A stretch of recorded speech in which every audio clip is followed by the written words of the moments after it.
So guys, good afternoon. आज topic करेंगे higher education में प्री इंडिपेंडेंस। ठीक है, एक बार दोबारा से मैं स्टार्ट करता हूं, ध्यान से सुनना। अंग्रेजों का काम था इंडिया पे राज करना, इसलिए उन्हें हर रोज कुछ नया सोचना पड़ता था, क्योंकि 1858 से बाद में 1858 के बाद, एक बार मुझे कंप्लीट लिखने दें, है ना? साफ आ रही है बेटा? 1857 से 1947 के जो बीच का जो समय था, वो कुछ ऐसा काल था, उसमें पता है क्या था आप सबको? समय उसमें चल रहा था विद्रोह, आजादी की लड़ाई। आपको पता है 1857 में सबसे पहले मंगल पांडे जी, जो हमारे सबसे पहले फ्रीडम फाइटर रहे हैं, उन्होंने मेरठ से जंग स्टार्ट कर दी थी। तो ये वो समय था जब इंडिया विरोध कर रहा था आजादी के लिए, कैसे आजादी चाहिए, अंग्रेजों को निकालने की कोशिश कर रहा था। इन्होंने पहले से ही नियम बना के रखे थे कि इंडिया पे राज कैसे करना है, फूट डालो राज करो, ये अंग्रेजों की नीति थी। तो इन्होंने इस नीति को अपनाते हुए सबसे पहले क्या किया, हिंदुओं के लिए 1870 सॉरी 780 और मुस्लिमों के लिए 1791। पहले तो इन्होंने दोनों पार्टी, दोनों जो कास्ट थी, जो ग्रुप थे, उनका पार्टिसिपेशन कर दिया, उनको अलग अलग कर दिया, हिंदुओं को अलग किया, मुस्लिमों को अलग किया। बट देश पर राज करने के लिए दोनों का एक साथ सपोर्ट मिलना बहुत जरूरी था। अगर हिंदू अकेले सपोर्ट कर देते तो मुस्लिमों को नहीं मिलता, और अगर मुस्लिम अकेले सपोर्ट कर देते तो हिंदुओं को राज नहीं मिलता। अगर ठीक है, सबसे पहले तो इन्होंने फूट डाली। फूट क्या डाली? 1718 में एक इंसान था Jonathan Duncan. Jonathan Duncan, Jonathan Duncan, इन्होंने एक संस्कृत बनारस संस्कृत स्कूल की स्थापना की। एजुकेशन के सबसे फर्स्ट एक्टिविटी ये थी, बनारस संस्कृत स्कूल। अब जब हिंदुओं के लिए बनारस संस्कृत स्कूल खोल दिया गया, तो डेफिनेटली इस पार्ट को क्या करना था, अपोजिट जाना ही था, क्योंकि इनके लिए कुछ कर दिया गया और हमारे लिए कुछ नहीं किया गया। और डेफिनेटली दो पार्ट बना ही दिए गए थे। हिंदू अपने आप को ज्यादा मानने लगे थे, मुस्लिम अपने आप को अलग मानने लगे थे। इन्हें पता चल चुका था कि ये एक साथ नहीं रह सकते, क्योंकि ऐसा कर दिया गया था अंग्रेजों के। सही है? जब इस कंडीशन को इन्होंने कर तो दिया, लेकिन इन्हें यह था इस कंडीशन को देखते हुए कि अगर अगर देश पे राज करना है तो दोनों पार्टी का सपोर्ट होना जरूरी है। इन्हें हिंदुओं का भी सपोर्ट चाहिए था, इन्हें मुस्लिमों का भी सपोर्ट चाहिए था। तो 1791 में पहला मदरसा बना। ये एजुकेशन से रिलेटेड पढ़ रहे हैं सिर्फ हम। और इस मदरसे को बनाने वाला इंसान था मॉरिसन। हाँ,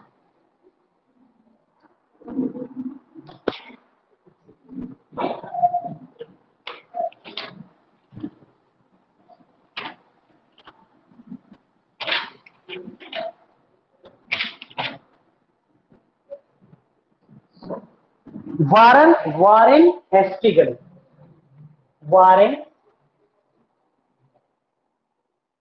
वारेन हेस्टिगन।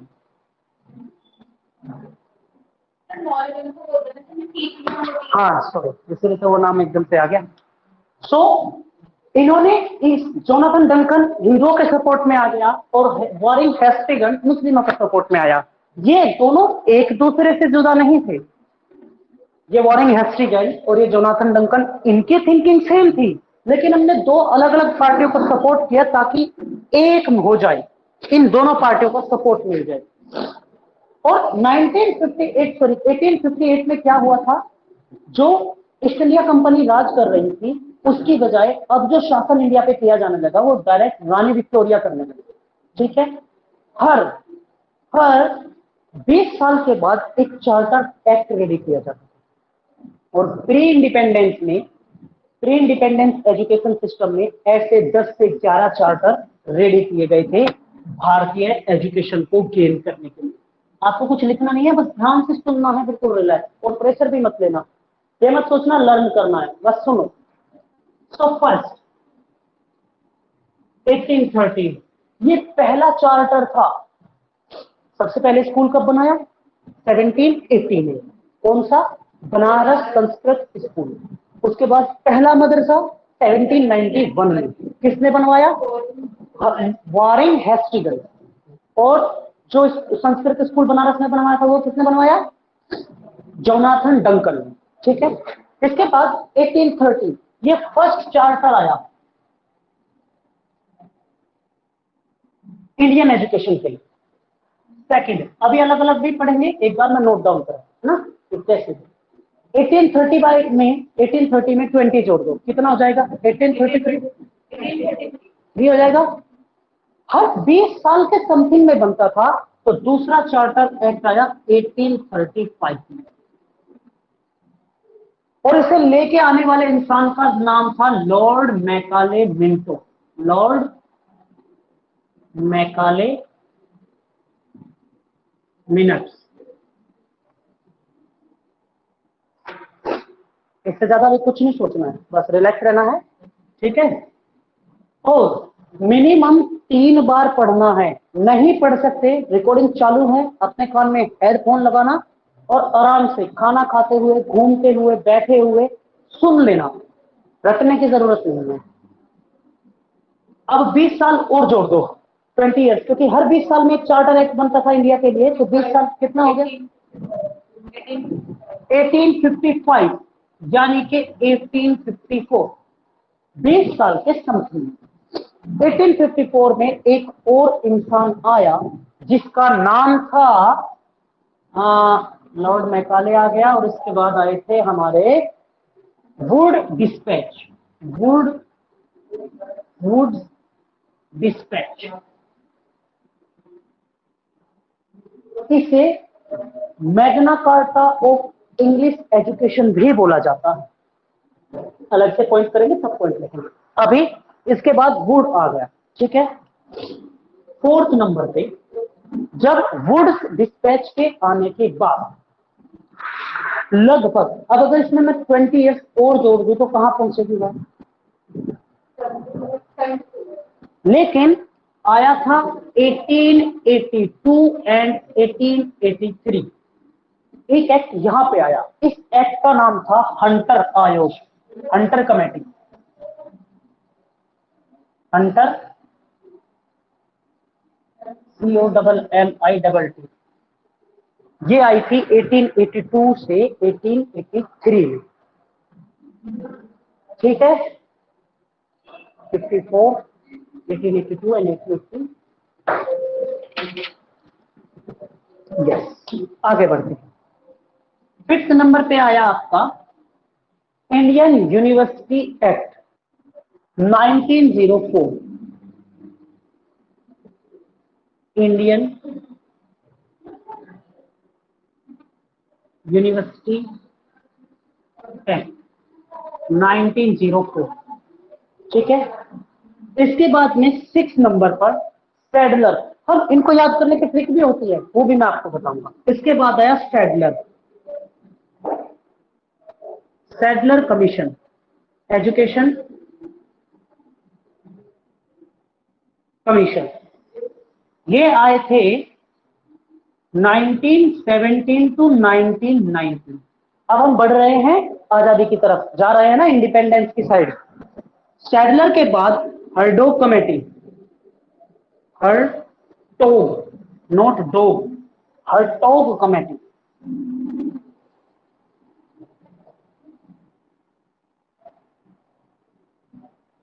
हरटोग कमेटी आई थी 1929 में। ठीक है। 8 नंबर पे अब आ गए थे हमारे गांधी जी। आंदोलन चलने स्टार्ट थे और अब अंग्रेजों के बाहर जाने का समय आ रहा था, तो गांधी जी आए।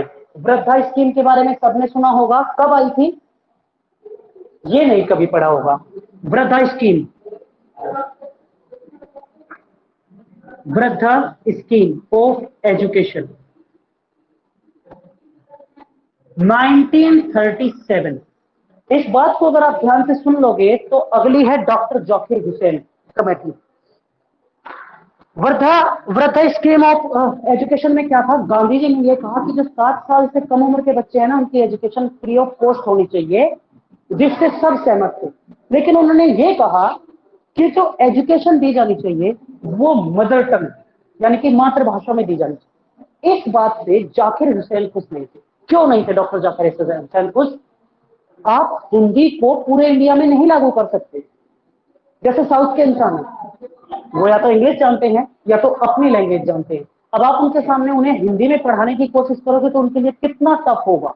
सो डॉक्टर जाकिर हुसैन इनसे अलग हो गए और डॉक्टर जाकिर हुसैन ने क्या कहा कि नहीं, ऐसा नहीं है, 7 साल से कम उम्र के बच्चे को एजुकेशन फ्री दी जानी चाहिए। इस बात को उन्होंने माना और उन्होंने ये कहा कि जो दूसरी बात बोली गई है कि मदर टंग में एजुकेशन दी जानी चाहिए, नहीं, एजुकेशन दी जानी चाहिए कंटेंट बीइंग टंग।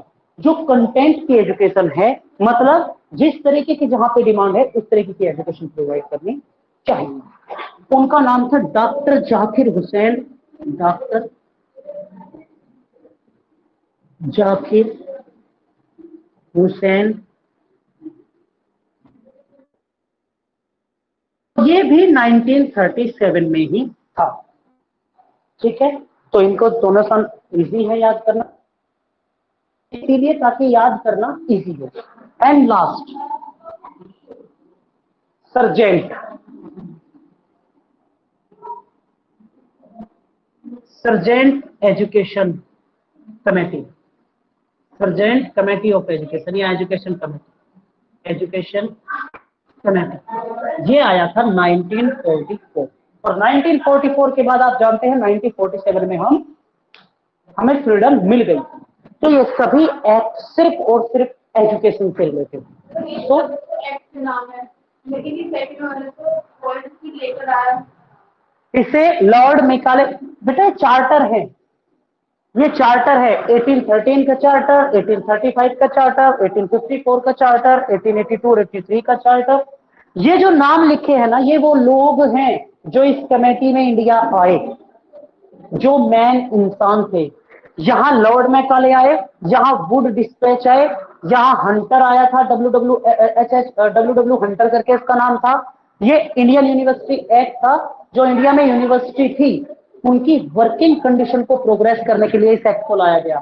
सैडलर का मतलब, सैड माने क्या होता है, दुखी होता है। अब एक एक को अच्छे से पढ़ेंगे नहीं तो कंफ्यूज हो जाएगा। ठीक है, तो यहां तक हमें क्लियर हुआ। तो कितने एक्ट हैं एक बार रीड करो। फर्स्ट बोलना है 1813, सेकेंड कौन आया, 18 कौन आया, कम्युनिकेशन, वो सॉरी कमेटी है, ये गलत लिखा हुआ है स्पीड में। कब आया Sadler commission, education education commission कब आई, 1907 टू 1919। हरडोक कमेटी 1929। हरडोक कमेटी को और एक तरीके से याद कर सकते हो। आपको याद है एक इंसान को हिंदुस्तान में ब्लैक झंडे दिखाए गए थे और एक अच्छा सा नारा भी दिया गया था, Simon commission go back, Simon commission go back. वो था 1927, राइट।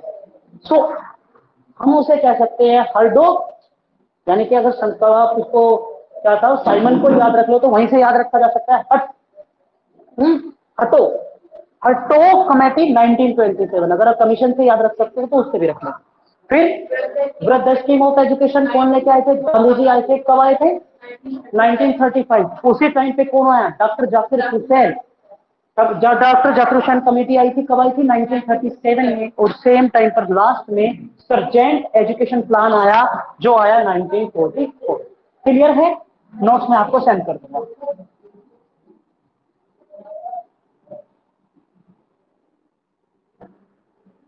अब हम एक एक के बारे में पढ़ेंगे इजीली, ठीक है, ताकि आपको अच्छे से क्लियर हो।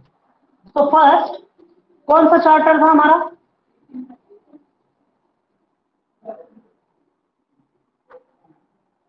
अरे हिंदी में लिखो, चलो कोई नहीं। आपको इसमें से क्या याद रखना है वो चीज पे ध्यान। ये पहला एजुकेशन एक्ट था जिसमें इंडिया के लिए एजुकेशन के बारे में कुछ सोचा गया था। फर्स्ट चार्टर था जिसमें इंडियन एजुकेशन के बारे में कुछ सोचा गया था। यहां एजुकेशन के लिए 1 लाख रुपए पर एनम, 1 लाख रुपए पर एनम हर साल दिए जाएंगे एजुकेशन के लिए, ऐसा बोला गया। प्रॉब्लम क्या थी? हम ठहरे हिंदुस्तानी हैं, फिर भी दिल है हिंदुस्तानी। क्रिएट हुई प्रॉब्लम एंग्लिस्टिक, ओरिएंटल,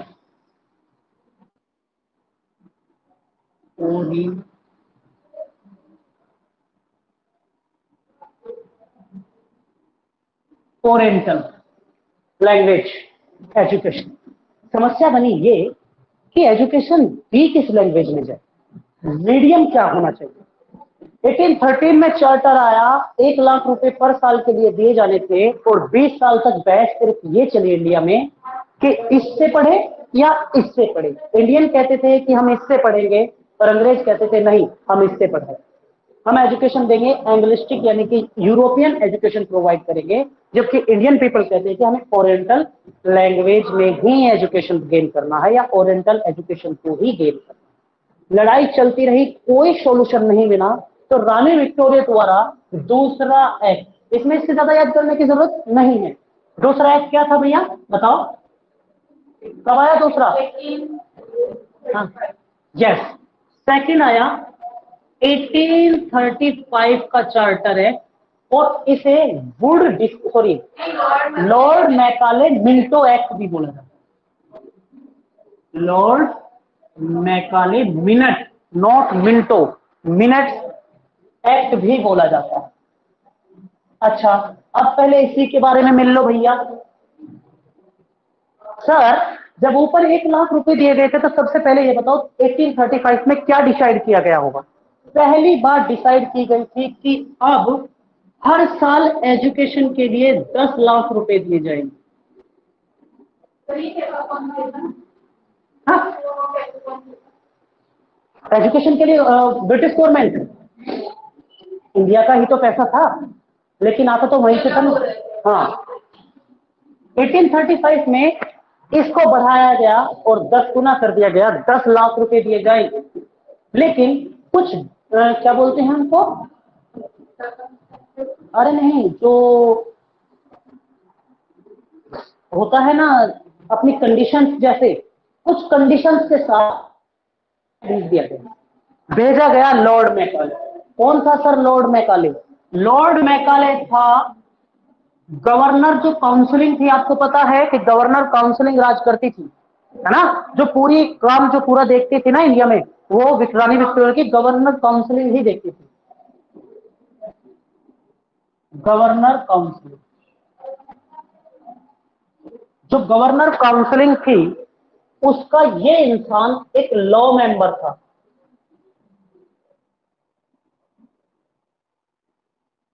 एक क्या था? लॉ मेंबर, यानी कि 100% वकील रहा होगा और वकीलों का काम तेज वर्क करता है।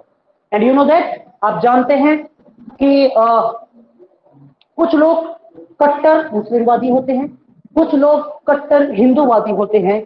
ये कट्टर अंग्रेज था, ये कट्टर अंग्रेज था। इसे जो भी डिसीजन देना था अंग्रेजों के साथ में देना था, उन्हीं के हित में देना था।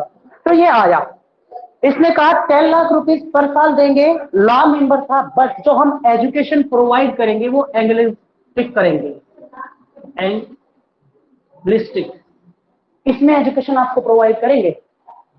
और एक बात, एक तो ये बोली और दूसरा कहता है कि हम सबको एजुकेशन नहीं देंगे, हम कुछ लोगों को एजुकेशन देंगे जो हायर सिचुएशन पे हैं या जो मिडिल क्लास में हैं, लोअर को बिल्कुल नहीं देंगे।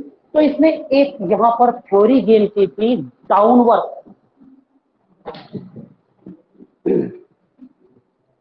Downward filter theory. इंपॉर्टेंट है, पूछ लिया जाता है। डाउनवर्ड फिल्ट्रेशन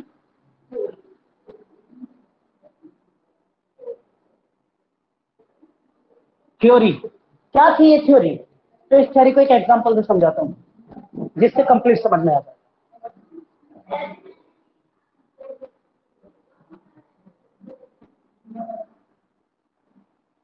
उसने कहा कुछ लोगों को, जो हाईएस्ट लोग होंगे या जो मिडिल क्लास के लोग होंगे, हम करेंगे उनको एजुकेटेड।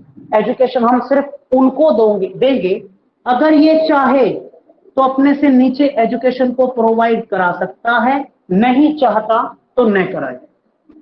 हम सबको एजुकेशन नहीं देने वाले। अगर ये चाहे तो अपने आप से नीचे वालों को एजुकेटेड कर सकते हैं, ना चाहे तो कोई जरूरत नहीं है, हम नहीं करेंगे, बस खत्म। तो 1835 में कौन आया? लॉर्ड मैकाले मिनट आया। उसने ये कहा कि 10 लाख रुपए पर सालाना एजुकेशन के लिए दिए जाएंगे। ये गवर्नर काउंसिल ऑफ इंग्लैंड का क्या था? लॉ मेंबर था। और इसने क्या कहा कि हम सबको एजुकेशन प्रोवाइड नहीं करने वाले, हम एजुकेशन कुछ लोगों को प्रोवाइड करेंगे, जिसे डाउनवर्ड सेपरेशन थ्योरी भी बोला गया। और इसने कहा कि जो एजुकेशन देंगे वो एंग्लिस्टिक यानी कि यूरोपियन देंगे। क्लियर है? कोई डाउट नहीं? हो गई दोनों तैयार? आगे बढ़े? कर जरूरत? चलिए, इसके बाद कौन आया? वुड डिस्पैच 1854, यानी कि थर्ड नंबर पर। पानी है तुम्हारे पास? क्या देना?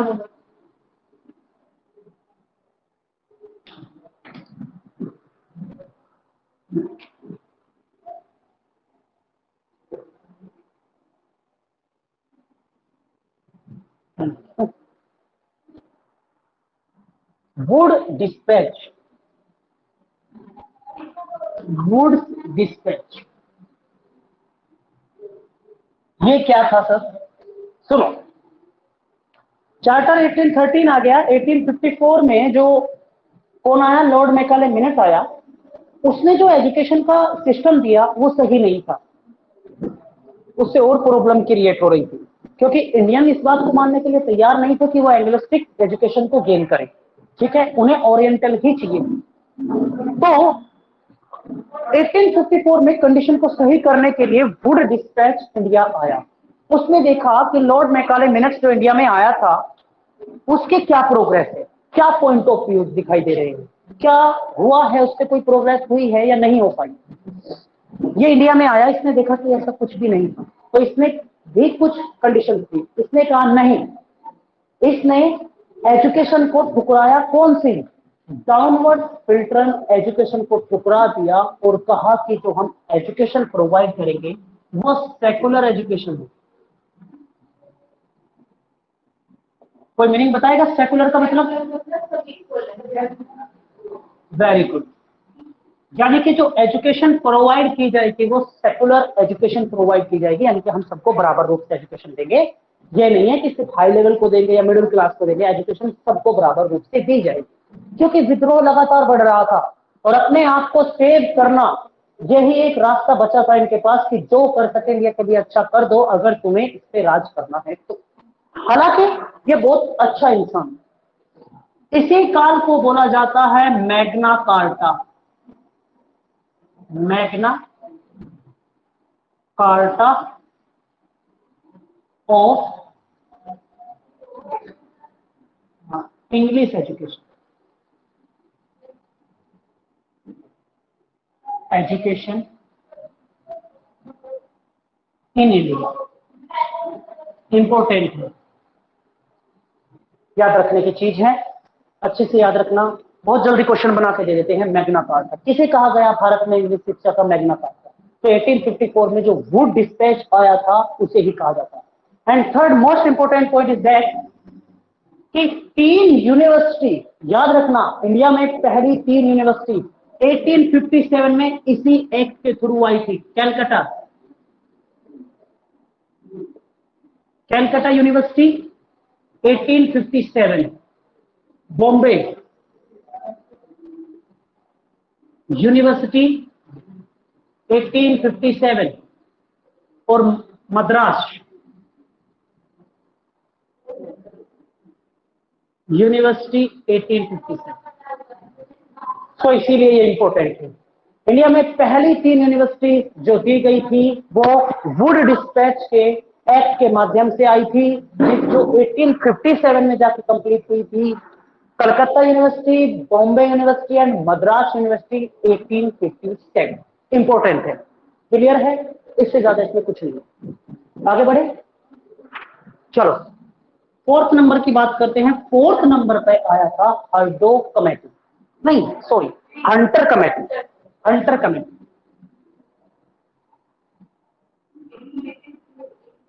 Yes, Hunter committee I 1882 and 1883। क्या करने आई थी? ये एक दूसरे को देखने आते थे, याद रखना। हाँ, कि इसने क्या किया है, और कुछ अपनी कंडीशन दे देते थे, ऐसा नहीं ऐसा कर देना, ऐसा नहीं ऐसा कर देना। ये 1882 और 1883 में हंटर आया। इसका पूरा नाम है डब्ल्यू डब्ल्यू हंटर।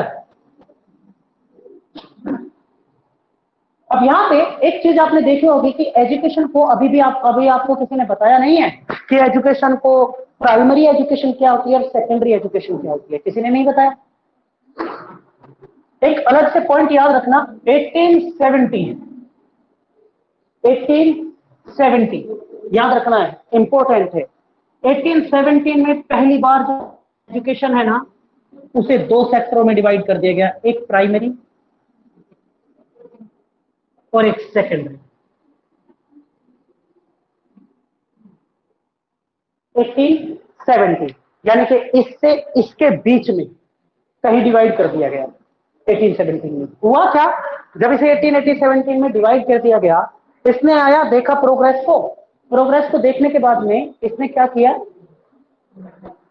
जो हंटर कमेटी ने क्या किया कि जो दो पार्टीशन थे ना एजुकेशन के, एक ये प्राइमरी वाला और एक ये सेकेंडरी वाला, ये दो पार्टिसिपेशन थे इनकी।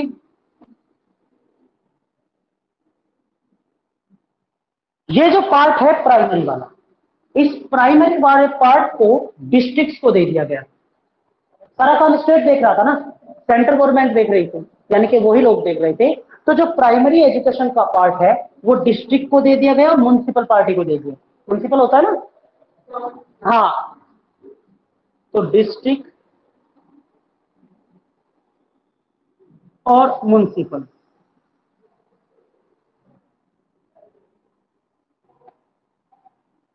इनको गेन कर दिया गया। बट अब बात करें सेकेंडरी एजुकेशन की, तो सेकेंडरी एजुकेशन को इन्होंने दो जगह डिवाइड किया। कैसे डिवाइड किया? एक लिटरेरी, क्या होता है कोई बताएगा, और एक वोकल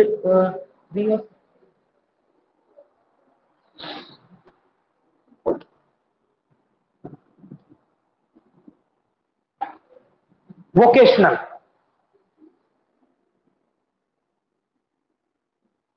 चलिए, जब फोर्थ नंबर पे हंटर कमेटी आई, तो उसने जो प्राइमरी एजुकेशन था उसे डिस्ट्रिक्ट को प्रोवाइड कर दिया और सेकेंडरी एजुकेशन के दो हिस्से बनाए, एक लिटरेरी एक वोकेशनल। अभी लिटरेरी वोकेशनल है क्या? लिटरेरी एजुकेशन है जो हमने और आपने की है, यानी कि नहीं, हाँ, लिटरेरी का मतलब होता है, हाँ बिल्कुल, बुक्स वाली, यानी कि 8 9 10 11 12 और फिर आगे under graduate and post graduate, ये आपका लिटरेरी है। वोकेशनल एजुकेशन होता है 8 के बाद में जरूरत नहीं है आपको पढ़ने की, आईआईटी डिप्लोमा ये करके, जिसमें आप आपका इंटरेस्ट है, बुक से अलग रख के दूसरी साइड पे जाना, वो वोकेशनल एजुकेशन को इन्होंने प्रोवाइड कर दिया। इनके सेकेंडरी एजुकेशन को दो जगह डिवाइड किया, बस यही काम किया था इन्होंने। तो हंटर कमेटी ने क्या किया, जो एजुकेशन दो जगह थी, सेकेंडरी और प्राइमरी, प्राइमरी को तो डिस्ट्रिक्ट को और म्युनिसिपल को दे दिया, सेकेंडरी एजुकेशन को लिटरेरी और वोकेशनल एजुकेशन में डिवाइड कर दिया। नहीं, पहले दोनों को सेंट्रल देखता था, इन्होंने ये कहा कि नहीं, हाँ, इन्होंने आके ये कह दिया कि प्राइमरी एजुकेशन डिस्ट्रिक्ट को दो, डिस्ट्रिक्ट देखेगा, यानी कि इन्होंने अपना कनेक्शन तोड़ दिया डिस्ट्रिक्ट एजुकेशन से। ठीक है, जो ये आपकी प्राइमरी एजुकेशन थी, अब सेकेंडरी को दो जगह तोड़ दिया। जो कुछ करना चाहता है, टेक्नीशियन बनना चाहता है, कोई एक्टिविटी मतलब बिजनेस का इंटरेस्ट है वो करना चाहता है, तो वो यहाँ कर सकता है। क्लियर है, कोई डाउट नहीं? चलिए,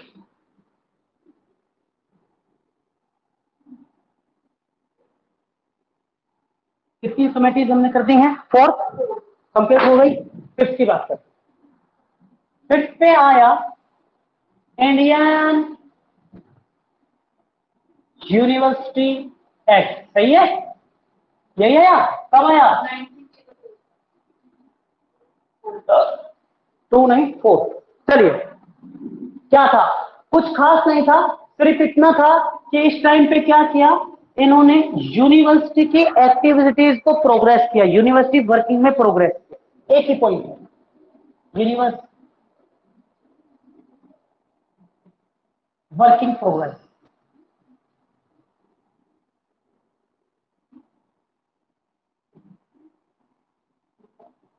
यूनिवर्सिटी की जो एक्टिविटीज थी उसको डेवलप किया, काम कैसे करना, उसके कार्यों को अच्छे से समझाया, बताया कि ऐसे वर्क करना है, इस तरीके से आपको काम करना है। बस आपसे क्वेश्चन कैसे बनता है, आपसे क्वेश्चन बनेगा, बताओ इंडियन यूनिवर्सिटी एक्ट कब आया। आपसे पूछ सकते हैं हरडोक कमेटी के बाद में कौन आया, आपसे पूछा जा सकता है 1 लाख रुपए एनम किस एक्ट में दिए गए। ठीक है, यूनिवर्सिटी एक्ट में एक ही पॉइंट बनता है, मैं आपको जब नोट्स सेंड करूंगा उसमें से भी पढ़ लेना, और जो मैंने शॉर्ट टर्म नोट्स बनाए हैं वो मैं सेंड करूंगा, उनमें भी देख लेना, अगर एक आध पॉइंट और मैंने लिखा होगा तो। बात करते हैं 6 नंबर पे कौन आया?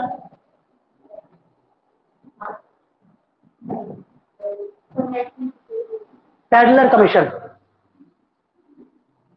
Sadler education commission. अब मैं आपको बताता हूं इसे याद करने का तरीका क्या। सैड माने क्या होता है? दुखी। मैं बताता हूं क्या हुआ था इसमें, ये आया कब था, पहले ये बताओ। 1997 एंड 1919, 1997 एंड 1919। इन्होंने क्या किया, कलकत्ता यूनिवर्सिटी को ज्यादा बढ़ावा दिया, क्योंकि इन्हें तो फूट डालो राज करना था ना। इन्होंने कलकत्ता यूनिवर्सिटी को ये कहा, कैलकाटा थी इस टाइम पर, कि कलकत्ता यूनिवर्सिटी जो भी नियम बनाएगी, बाकी जितनी भी यूनिवर्सिटीज इंडिया में हैं, A B C D E जितने भी हैं, सबको वो रूल फॉलो करने होंगे जो कलकत्ता यूनिवर्सिटी बनाएगी। इससे कलकत्ता वाले तो खुश, कलकत्ता यूनिवर्सिटी के अधिकारी तो खुश, बट ये तो खुश नहीं होंगे ना, तो ये क्या हो गए, सैड हो गए, इसीलिए सैडलर एजुकेशन कंप्लीट। और क्या किया गया था इसके अंतर्गत, हाँ, कलकत्ता यूनिवर्सिटी ने जो अपने रूल बनाए थे वो ये कहा था कि स्कूली एजुकेशन होनी चाहिए 12 ईयर्स की, आपको पता है अभी तक भी है। जो ग्रेजुएट होना चाहिए, इंटरमीडिएट बाद का जो कोर्स होना चाहिए वो 3 इयर्स का होना चाहिए, आपको पता है? बस एजुकेशन कैसे होना चाहिए, 12 साल की स्कूली शिक्षा होनी चाहिए और 3 साल का अंडर ग्रेजुएट होना चाहिए, जहां तक इन्होंने दिया। हो गया सैडलर कमीशन। तो सैडलर कमीशन 1917 टू 1919 में आया। इसमें जो कंप्लीट रूल बनाने की पावर थी वो कलकत्ता यूनिवर्सिटी को दे दी गई, और ये कहा गया जो भी कलकत्ता यूनिवर्सिटी नियम बनाएगी एजुकेशन से रिलेटेड वो सभी यूनिवर्सिटीज को फॉलो करना होगा, जिससे यूनिवर्सिटी सैड होंगी या नहीं होगी। तो ये सैडलर एजुकेशन कमीशन हो गया। क्लियर है? ठीक है, आगे बढ़े। 6 हो गई, 7, 7 का नाम बताओ। हाँ अब बोलो। हरडोग, हरटोग कब आया? 1929, 1929। अब इन्होंने क्या किया, इन्होंने एक ही बात को बोला था, और वो बात क्या थी कि अभी अभी बताओ किस कमेटी ने वोकेशनल एजुकेशन और लिटरेरी एजुकेशन को डिवाइड किया था?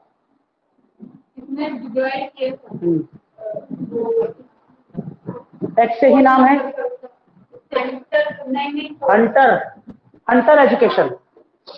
हंटर जो एजुकेशन कमेटी आई थी उसने प्राइमरी एजुकेशन, जो प्राइमरी एजुकेशन थी वो डिस्ट्रिक्ट को दे दी, और जो सेकेंडरी एजुकेशन है उसे 2 डिवाइड कर दिया, एक लिटरेरी में और एक वोकेशनली में। तो इन्होंने क्या किया, इन्होंने ये कहा कि अगर आपको लिटरेरी एजुकेशन में जाना है या फिर वोकेशनल में जाना है, सॉर्ट कर दो, क्योंकि नोट्स में आपको सेंड करूंगा।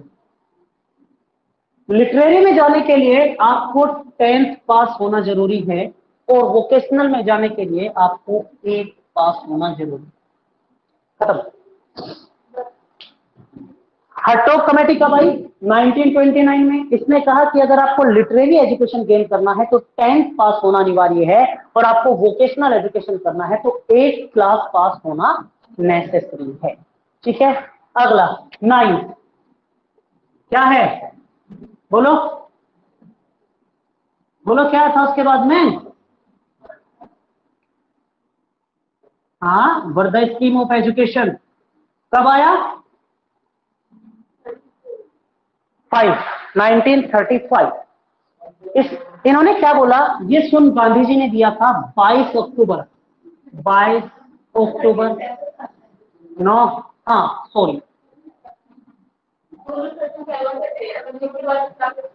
यस 1937, 22 अक्टूबर 1937। गांधी जी ने कहा, यह इंपॉर्टेंट इसलिए है कि स्वयं गांधी जी थे। गांधी जी ने कहा कि जो 7 साल के बच्चे हैं, 7 साल या उससे कम उम्र के बच्चे हैं, उनके लिए फ्री एजुकेशन होनी चाहिए। फ्री एजुकेशन होनी चाहिए उनके लिए। और लैंग्वेज कौन सी होनी चाहिए? Mother tongue. इस बात से कौन खफा हो गए? Very good. तो नेक्स्ट कमेटी कौन सी आई? Doctor Zakir Hussain committee. कब आई? 1937 में ही आई। इन्होंने कहा कि नहीं, ठीक है, एजुकेशन फ्री होनी चाहिए और कंपलसरी भी होनी चाहिए। 7 साल से कम उम्र के बच्चे की एजुकेशन फ्री भी होनी चाहिए और कंपलसरी भी होनी चाहिए, जरूरी भी है करना। 7 साल की एजुकेशन फ्री होनी चाहिए, इन्होंने कंपलसरी भी किया। और यह भी कहा कि कंटेंट बीइंग लैंग्वेज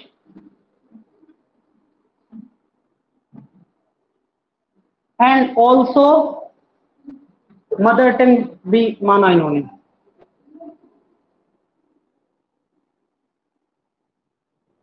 इन्होंने दोनों को कहा, क्योंकि सिर्फ मदर टंग में सारी चीजें पढ़ लोगे तो वो आपके लिए बेनिफिशियल कैसे हो पाएंगे? हम हिंदी में अगर सारी चीजें पढ़ लेते तो आप एजुकेशन में आके कैसे प्रोग्रेस करते? तो इन्होंने दोनों चीजों को माना कि मदर टंग भी दो, लेकिन कंटेंट लैंग्वेज भी जरूरी है। भाई साइंस पढ़ना है तो साइंस की लैंग्वेज होनी चाहिए, इंग्लिश लैंग्वेज होनी चाहिए, वो जरूरी है, कंटेंट की मांग है, नहीं तो हम पिछड़ जाएंगे। और लास्ट 11th नंबर पे कौन आया है? सर्जेंट। और कब आया है? 19 कंप्लीट 1944 आपका फ्री एजुकेशन हुआ कंप्लीट। ठीक है, मैं इसे रफ कर रहा हूं तो ना किया है। जो नॉर्मल चीजें हमारे किसने की थी? वृद्धा स्कीम, डॉक्टर जाकिर हुसैन।